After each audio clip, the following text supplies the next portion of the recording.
আসসালামু আলাইকুম। দেখেন রোদ উঠছে কত সুন্দর।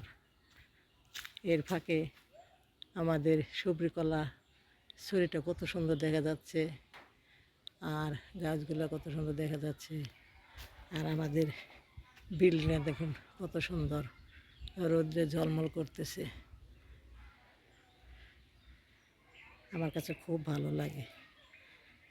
আর এই রোদ্রে ঝলমলে সারা বাড়ি একদম চমৎকার চমৎকার দেখা যাচ্ছে।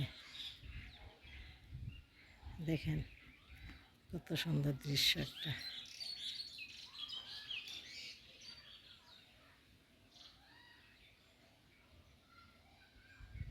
এই বিল্ডিংয়ের ডিজাইনটা আমার বড় ছেলে করছে।